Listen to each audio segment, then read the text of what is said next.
Welcome to Talk of the Town. My name is Christine Bright with Yahara Bay Distillers. Today we have Rick from Rick's Old Gold. You've been in business for over 20 years. You have a great location on William Street. I noticed that you deal in jewelry and antiques, but we're going to be concentrating on talking about jewelry today. Recently, I resold some jewelry and did not get back what the resale value is. Can you kind of inform our viewers on what's up with that? You were probably shocked. I was very shocked, actually. You know, that gets tricky because people don't realize somehow the social engineering of jewelry is that people aren't going to purchase jewelry unless they're in these very posh, you know, kind of dead tech, kind of ultra modern environments with guys running around with little beards and monocles and, you know, pretty little girls in pretty little skirts, which is fine. But that creates super overhead for these stores. Okay. So in effect, what happens is if you pay $2,000 for a piece of jewelry, which is kind of normal, the store probably paid $500 to $700 for that piece of jewelry. Now, this isn't in every exact incidence. This is in most of the time. And the rest of the money between the $500 and $700 and the $2,000 they were covering all the overhead, which I elaborated on right away when you asked me the question, all the high rent and the redoing of the fountains and the mall situation. So, in other words, we're paying for all the show and not actually paying for what we're purchasing and wearing. Exactly. Pretty much 2/3 of the money you're spending is going towards all that overhead, and roughly 1/3 is what the actual piece of jewelry costs initially, wholesale. And it's not. And the funny thing about it is, most of the jewelry stores, the big box malls type stores, like the stockholders aren't even getting paid, because after they buy the piece for $500 or $700, and after they sell it for $2,000. They probably broke even unless they sell it for $2,100 or $2,200. It's the expenses, and I'm not sure who decided that this should work this way. So what are some of the advantages of shopping at a secondary market, like I'm assuming your location is? Well, it's a good question. What can happen is if you can shop the Rick's Old Golds and coin shops, and I mean, I'm not going to toot my own horn here over and over again, but the secondary markets in general are, to begin with, they're just people. They live around this corner, they donate to the community, they live in the community, they're just regular guys. They buy jewelry for about its original wholesale price or a little less. Okay. So your $2,000 ring, which was $500, they buy off the person for $300 or $400. And they just try to make $100 or $200 and sell it. And that means you can go to a secondary market store and not pay that posh, you know, brilliant looking overhead price, you know, for the guys with the monocles and the high priced 30, you know, super high money for the rent and fountains and security. You're just actually buying jewelry at a secondary market. So when you come to a shop like yours, you're not going to be giving up quality. You're just going to be giving up paying for somebody else's bling and investment and things that don't really matter to you. Right. You're avoiding all of the costs that were involved with the environment that you saw in the high-end jewelry store. You're not paying all the overhead. You're back to buying jewelry. And that's what we're trying to do. Yeah, so can you give our viewers some tips on what they should look for when they are going to purchase jewelry and making a decision on where they're going to buy it? Well, it gets tricky. It kind of gets into if you can deal with having a second-hand piece. You know, a lot of people, that's a little taboo. You know, it's like, who wore this piece? You know, where did this piece come from? But once you get out of that mode, once you come to realization you're going to get a better piece, it's going to be higher quality, you're never going to lose big money on it. And you can overlook the past of the ring, although some parts of the past are good, because it's recycling. The diamonds that you buy at a store they don't have to be mined currently. That means all of the friction and all of the, you know, the blood diamond and all the TV programs and all you see, that already happened. It doesn't have to happen again. So you're kind of, in a recycling sense, you're avoiding that. You're circulating what's already out there. And you can just get so much of a better deal that way. And if you get to know your secondary market store, your neighborhood guy, talk to the people that shop there. It's word of mouth, it's friendly, it's neighborhoody. It's look at the website is Well, can you share with our viewers what your website is? It's ricksoldgold@gmail.com. So in other words, by going to a secondary market, you're not going to be giving up quality. Right. You're going to be saving yourself quite a bit of money, and you're actually just helping your local community. Well, basically, yeah, it's just normal guys. And you're also, when you go to sell that piece, since the overhead was not included in the price you paid, since you paid for jewelry, basically, you're going to have your piece is always going to be worth about what you paid. Wonderful. Well, visit Rick's Old Gold on his website, and thank you, and we'll be right back with more Talk of the Town. Welcome back to Talk of the Town. I am with Dr. Kramer, who is one of the physicians at Phases. Can you tell us briefly a little bit about Phases? Sure. Phases is an internal medicine clinic. We provide care for women ages 18 and older. And we provide really a wide variety of care looking at women and basing it on their general health. So women may present for just a wellness exam, or those that have more chronic, concerning, ongoing medical conditions that require more intensive care. I also know that you guys put a value on education, and February is Women's Heart Health Awareness Month. What is some information you would like our viewers to know about heart health? Yes, this is an important month, and what we find is that still there is this widespread misconception that heart disease is a man's disease. It clearly is not. That is not true. Heart disease is the leading cause of death in women. 1 out of 3 women will die this year from heart disease. That's nearly 500,000 women, more than double the number of deaths related to all cancers combined, including breast cancer. So clearly, those numbers really reveal a need to make this a priority. Yeah, well, in women. Definitely, educating ourselves. Yes. So what are some of the risk factors that women need to be aware of? And risk factors are important. Identifying those and understanding those are very important. So some of the modifiable risk factors are things like high blood pressure, high cholesterol, obesity, diabetes, inactivity, poor diet, stress, excess alcohol use, to name a few. And then there are some that are non-modifiable, such as age, gender, and hereditary. And what I mean by that is age. We do see definitely an increase in the risk of heart disease in women who are older. And in gender, we see men still have a greater increased risk of disease, and usually at an earlier time in their life. And then hereditary, looking at your family history, paying attention, knowing that if there's any premature heart disease, it's very important to relay that information to your healthcare provider. Well, you had mentioned that there's some risk factors that are modifiable. I'm assuming that means there's something we can do then to lower those risks. Take charge, make changes in your life, talk to your healthcare provider, and really come up with an optimal plan to improve your wellness, to really leave that cardiovascular disease out of your life.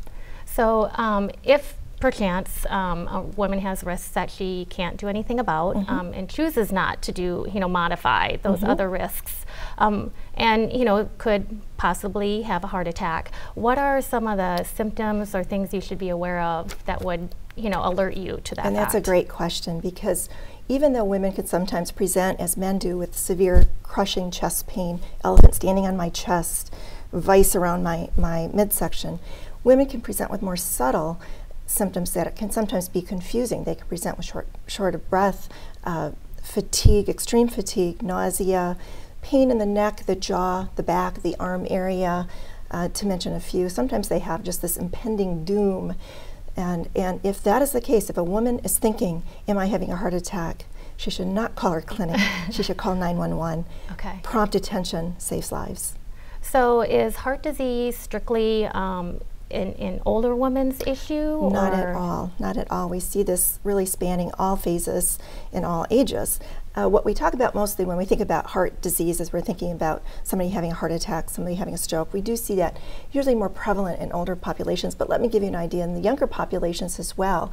We know women who have had complicated pregnancies with either gestational diabetes, meaning they have diabetes during their pregnancy, are at increased risk for developing diabetes later in life and thus heart disease or stroke.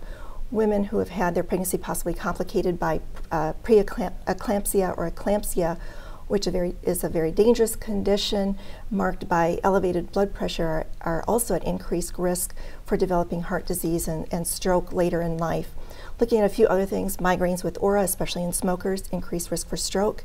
And then also women on birth control pills. There are some women that should be screened, or clearly all women should be screened ahead of time, but there are some women really that should reconsider and think about a different form of contraception.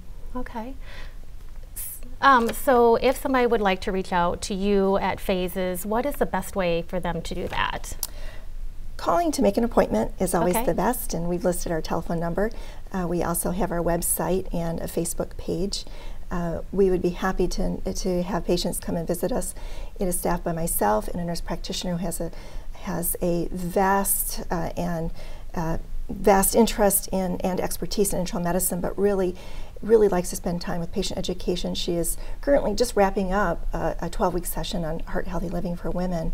So we'd be happy to see you. We recognize Right. February as being a time for us to talk to our women about heart health, but we also look at every month, every day. So in other words, they just need to give you a call Yes. during this month more than any time. Yes. And we thank you for coming and sharing all that with us today. Thank you for having me. We will be right back with more Talk of the Town.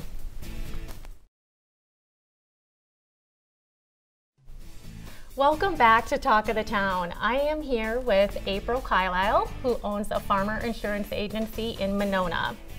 So tell me a little bit about some of the insurances that you offer. We work with people that want to protect what's important to them through auto and home insurance and commercial and workers' comp. Wonderful. Well, I've heard recently that umbrella coverage is becoming more popular. I know when I started a small business, I was really surprised on how affordable it was also. So can you explain for our viewers exactly what an umbrella coverage policy is? Absolutely. So an umbrella is extra additional liability above and beyond whatever your auto or your home is. So we look at it as an umbrella above and beyond those coverages. So you tap out through your auto, you then have $1 million umbrella policy on top of that. So does that also work? You know, a lot of people like to bundle their coverages because you get more and more discounts. Does an umbrella policy work the same way? If you would add that to your current coverages, you could, you know, get some more discounts? Discounts, definitely like the bundling aspect of it. You're probably not going to see a discount to the umbrella. The umbrella itself will come with your underlying eligibility. So you have to have an auto and home in order to be eligible for an umbrella with a company, but you probably won't see an additional discount to that policy. It's really inexpensive in cost when you're talking about $10 a day for extra $1 million in coverage. So can you explain to our viewers, when would an umbrella policy come into effect? Say, you know, I was in an auto accident. I feel that I'm covered because I have that policy and those insurances, but you're saying that the umbrella policy can help more with that. So give us a situation where that would. So driving down the road, you're not paying attention, you're in a major automobile accident. Your automobile is going to have an underlying limit, say, of $500,000. In Wisconsin, we have death benefit laws, so that if you were in that accident and unfortunately somebody passed away, they can be sued up to $500,000 per adult, or I'm sorry, per child, and $350,000 per adult. So if your underlying limit is $500,000, you have an exposure at that point that your umbrella can pick up. Okay, that's really great to know. I think a lot of people aren't aware of that. Kind of scary. Yeah. So for $10 a month, you're thinking, you know, no future asset garnishments, or you know, you don't know what's going to happen in the court system. And medical bills are a lot of money. So that protection is really important. Yeah. Well, I know another issue that comes up is like, how do I know I've bought enough protection, especially with homeowners? When you're purchasing a new home, it's so overwhelming with all that takes place. How do you help one of your clients make sure that they have enough homeowners insurance? So we actually look at, you know, the construction and square footage of a home, and we place that into a third-party third-party vendor system that is built by builders. And that's going to bring me back what true value of your home is today if we had to deconstruct and reconstruct the home. So tornado comes through kind of easy because you're starting from scratch. Most losses are partial losses, so we're talking about that debris removal. We've got to count that into the system. And then we go down line by line by line and educate you, the consumer, on exactly what those coverages are due to your situation and what is it going to do and what are you going to need when that comes into play. Gotcha. So. Well, another thing that I just learned about is I always knew that your homeowner policy had a deductible, but there's something you call percentage deductibles. Can you kind of explain that? Yeah, so a flat like $500 deductible is what we're really used to nowadays. Yeah. But with the amount of catastrophic losses that are happening, companies are asking you as the consumer to pick up more of that risk. And by doing that, these percentage deductibles are percentages of your dwelling amount. So you're buying a $150,000 home, you have a 1% deductible, you're actually looking at a $1,500 deductible. Okay. So you need to be very careful as a consumer. Is 5% maybe too much? I'm buying my own roof. Or is 1% doable? And what does that do to the premium? And am I assuming the right amount of risk that I can afford? Okay, and can consumers pick? Can they pick whether they have a flat deductible or the percentage deductible? Absolutely. Each company's changing. 500s are no longer available at my company because that risk is too small. Okay. And the company wants you to assume a little bit more. But there's a plethora of deductibles out there to choose from. Wonderful. Well, I know another issue with homeowners, real quickly, is a lot of them assume flood is covered under their homeowners. Yeah. Is that the case or not? It is not the case. So, Okay. so flood is considered water that rolls over a body, two parcels of land, actually. If it comes from rainwater that seeps through and comes through your foundation, those things are excluded from most every homeowner's policy and come from the government. So they should get with their insurance agent and also look at that type of coverage. Flood's huge, especially right now. It's going to get warm, and all this snow is going to go somewhere, and it might come in your basement, and that's flood insurance, actually. Well, thank you for all the helpful information, and we will be back with more Talk of the Town.